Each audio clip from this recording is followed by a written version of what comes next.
শুভেচ্ছা জানাচ্ছি। আজকে ঢাকা বিশ্ববিদ্যালয় কেন্দ্রের ছাত্র সংসদ ডাকসুতে এসেছেন বাইতুল শরফ দরবারের পীর সাহেব হুজুর। আহ, আপনারা জানেন বাইতুল শরফ দরবার বাংলাদেশের অন্যতম একটি দরবার। বাইতুল শরফ দরবার প্রতিষ্ঠা হয়েছে হযরত আব্দুল জব্বার রহমতুল্লাহ আলাইয়ের হাত ধরে। হযরত আব্দুল জব্বার রহমতুল্লাহ আলাই পুরো বাংলাদেশের ইসলাম প্রচার এবং প্রসারে গুরুত্বপূর্ণ অবদান রেখেছেন। বিশেষ করে চট্টগ্রামে বাইতুল শরফ আহ, আঞ্জুমান ইত্তেহাদ বাংলাদেশ এবং বাইতুল শরফ দরবার অবস্থিত এবং এই বাইতুল শরফের অসংখ্য প্রতিষ্ঠান আছে।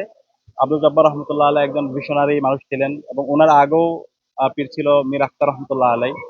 ওনাদের হাত ধরে সারা দেশব্যাপী অসংখ্য প্রতিষ্ঠান তৈরি হয়েছে। ওনারা শুধুমাত্র ধর্মীয় পীর ছিলেন না, একই সাথে ওনারা ছিলেন একজন সমাজ সংস্কারক। একই সাথে যেমন মাদ্রাসা প্রতিষ্ঠা করেছেন, ওনারা স্কুল প্রতিষ্ঠা করেছেন, কলেজ প্রতিষ্ঠা করেছেন, হাসপাতাল করেছেন এবং শুধুমাত্র চট্টগ্রামে ওনারা প্রতিষ্ঠান করেননি। আপনারা যদি খুলনাতে যান, বাগেরহাটে যান, দেশের বিভিন্ন আনাচে কানাচে প্রতিষ্ঠান করেছেন। কক্সবাজারের মধ্যে চক্ষু হাসপাতাল আছে, এভাবে অসংখ্য প্রতিষ্ঠান আছে। এবং একই সাথে অসংখ্য প্রতিষ্ঠানের যে কথাগুলো আমি বলছি, যে আজকে ইসলামী ব্যাংক দেখতে পান। ইসলামী ব্যাংক যখন প্রতিষ্ঠা হয় 1983 সালের দিকে, তখন প্রাইমারি যে গবেষণার কাজগুলো সেগুলো বাইতুল শরফের যে চট্টগ্রাম যে বাইতুল শরফ আছে সেই বাইতুল শরফের যে গবেষণা ইনস্টিটিউট আছে সেখানে হয়েছিল। এবং এই সকল কাজের সাথে বর্তমান যিনি বাইতুল শরফের পীর সাহেব রাহাবারা বাইতুল শরফ আহ, আহ, আব্দুল হাই নদভী মাদ্দাজিল্লুহ আলাই উনি জড়িত ছিল। তো আমরা আজকে খুবই আনন্দিত। পীর সাহেব হুজুর আব্দুল জব্বার রহমতুল্লাহ আলাই তিনি ডাকসুতে এসেছেন এবং একই সাথে শহীদ শরীফ উসমান হাদি ভাইয়ের কবর জিয়ারত করতে এসেছেন, শিক্ষার্থীদের সাথে মত বিনিময় করতে এসেছেন। এবং এটা একই সাথে আমার জন্য গর্বের বিষয়। আমি সরাসরি হুজুরের ছাত্র ছিলাম এবং এখানে ঢাকা ইউনিভার্সিটিতে অসংখ্য শিক্ষার্থীরা আছে বাইতুল শরফের, তারাও এসেছে। তো আমরা ডাকসুর পক্ষ থেকে হুজুরকে আবারও অভিনন্দন জানাচ্ছি এবং বাইতুল শরফ দরবারের জন্য দোয়া করছি। আল্লাহ তাআলা এই প্রতিষ্ঠানটাকে কিয়ামত অবধি জারি রাখুক, সমাজ সেবার জন্য এবং একই সাথে এই দিনই দাওয়াতের জন্য যে প্রতিষ্ঠানটি কাজ করছে সে কাজের ধারা যেন অব্যাহত থাকতে পারে, আমরা সেই শুভকামনা জ্ঞাপন করছি।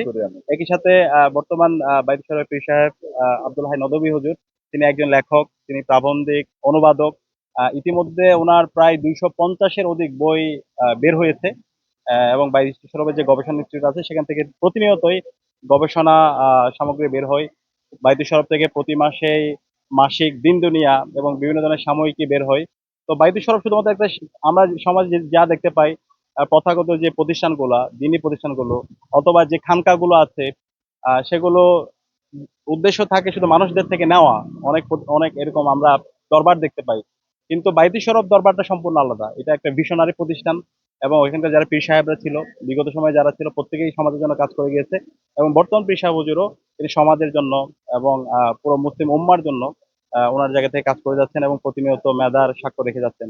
তো আমরা দোয়া করছি এবং আমরা আশা করছি বাংলাদেশের জন্য এবং জুলাই বিপ্লবের আকাঙ্ক্ষার আলোকে যে আমরা নতুন বাংলাদেশের স্বপ্ন দেখি, সেই ইনসাফ ভিত্তিক বাংলাদেশ বিনির্মাণ করার জন্য হুজুর কাজ করে যাবেন এবং পুরো জাতির জন্য চমৎকার মেসেজ বার্তা তিনি তার নসিহার মাধ্যমে দিবেন ইনশাআল্লাহ।